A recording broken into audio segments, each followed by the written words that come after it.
大家好，我是怡媛。今天这个影片呢，应该是要在昨天发布的。我等了很久都没有看到官方发布任何的抢先看影片，所以我就跑去玩黑神话悟空了。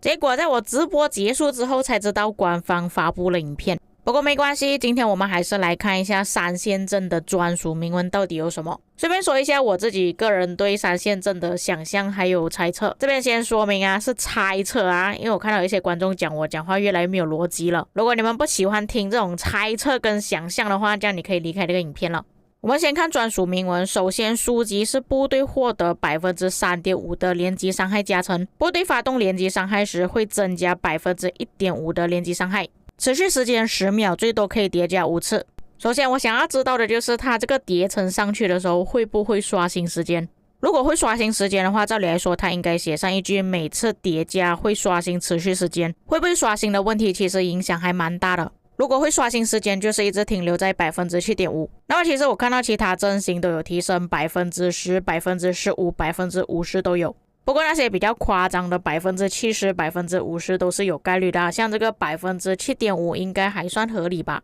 假设不会刷新时间的话，就等于说之后官方设计的那些连击伤害统帅，它要触发的连击效果概率要比较高一点。像目前刘彻的触发几率只有 25%， 在10个回合里面大概触发了3次左右，也就是说他要叠满5层其实会比较困难一点。所以我推测之后官方设计的一些统帅它的连击效果呢，应该是有 100% 的概率，或者是概率性可能会比较高一点，否则在没有刷新时间的情况下要叠满5层呢会比较困难。第二个乐器部队获得 3.5% 的连击伤害加成，每当部队发起连击伤害时，由普通攻击触发任何效果的触发几率提高 20%， 最高提升至 100%。OK， 那么他这边没有说叠层，以我的理解啦，就讲原本那个概率呢应该要提升 40%， 然后他增加了这个专属铭文之后就变成 60%。 假设原本那个技能要触发的概率有 90%， 再加上这边20%，但是最多只能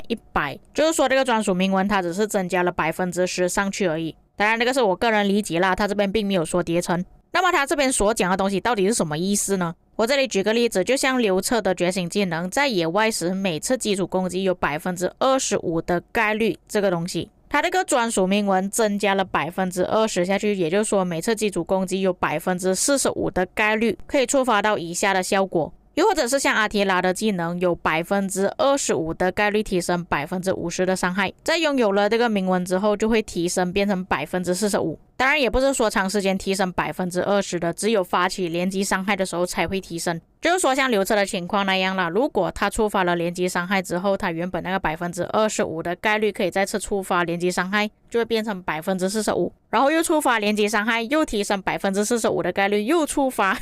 当然 45% 的概率也不是说每一次都会触发啦，我只是举个例子，如果运气真的非常好的情况。而且我们也是要考虑到，如果2位统帅都有连击伤害呢，我是想到另外一点啊，如果玩家要替换阵型的话，他一定要有一个理由嘛，不可能说哦，你出了这个连击伤害我就要换上去。因为我们已经知道连击伤害等于额外的普攻伤害，但是这个额外的普攻伤害呢是没有包括反击伤害的，你们可以当做基础攻击。也就是说连击伤害是肯定不吃楔形阵的整理，但是它至少还是可以用拱形阵嘛。在玩家已经有拱形阵的情况下，为什么还要突然换过去三线阵？所以我能够想到的理由就是2个新的统帅都有连击伤害，或者是他的连击伤害触发的概率比较高，或者是次数比较多，那样才会有可能让玩家替换成三线阵。当然我要讲的东西不是只有这么多而已，不过我们先看下去。旗帜部队获得 2% 的伤害减免，当部队发起连击伤害时，接下来的10秒内受到的伤害减少 1.5%， 该效果最多叠加5次。那么你们可以看到这边也是一样，没有说会不会刷新时间。假设会刷新时间的话，也就等于说这边受到的伤害减少 7.5%。 最后徽章部队获得 8% 的连击伤害加成。 OK， 那么接下来是我个人的猜测了。那想问一下各位，当初你们看到刘彻的额外普攻伤害的时候，第一个想法是什么？就是刘彻发动这个技能的时候会不会恢复怒气？那经过测试，我们报告里面也可以看到是会恢复怒气的，并且可以确定是他这个技能影响到天赋，所以才恢复怒气。这里就要说为什么我之前猜测说有可能上线阵是属于骑兵了。那各位也知道骑兵的特点就是它攻击的速度会比较快，可以更快的释放技能。要更快的释放技能的基础是什么？就是你的怒气恢复要更快，或者是你的怒气需求要减少。那么如果再把骑兵的怒气需求再减少的话，这个有一点不太合理。目前骑兵可以在很短的时间内释放技能了，假设在设计的更短，就比方说4个回合释放一次主动技能，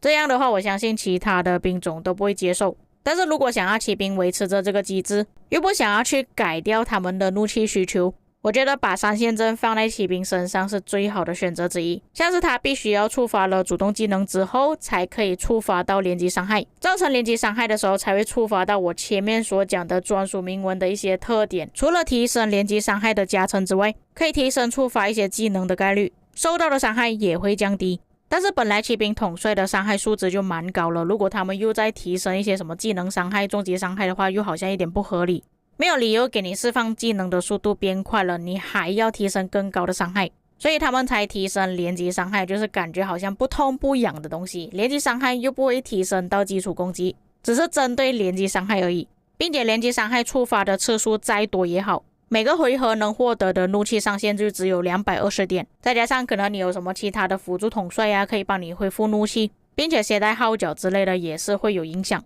就是会让你的队伍感觉它释放技能速度变快了，但是又不至于快的这么过分，因为有上限的关系。刚好骑兵的玩法就是要快节奏追击拉扯，这个阵型就很适合骑兵了。不过我刚刚所讲的东西呢，都是想到可能新的骑兵会有连击伤害，如果没有连击伤害的话，用回正常的阵型会比较合适。因为我们正常战斗的情况下，一次基础攻击就大概400多左右，并且还不是持续性的。为什么我不要用拱形阵？它至少普攻伤害提升是持续性的。3线阵只有你在触发连击伤害的时候才会提升争议，除非是说官方之后设计的新统帅他触发连击伤害的次数是真的非常多了，如果真的多到很夸张的话，那就不一样了。你们可以看一下集结所打出来的基础伤害，打一次大概都有7000多左右。如果一直触发一直持续性的提升，一直不断的丢出主动技能的话，将会很恐怖。算起来差不多5个回合就可以释放一次主动技能了。并且3线阵比起拱形阵还有一个优点，就是拱形阵其实会消耗你自己的怒气，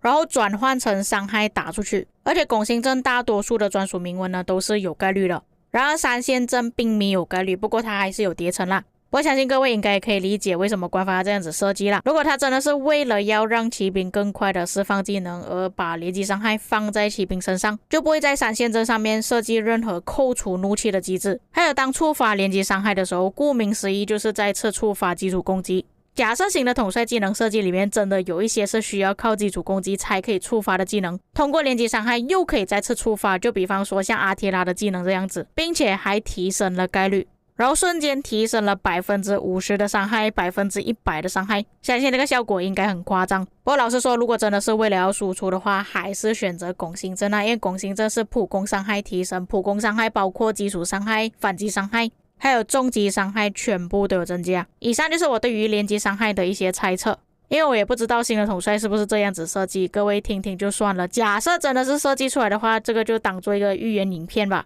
至于各位有什么想法，可以在评论区给我知道。我们下个影片再见。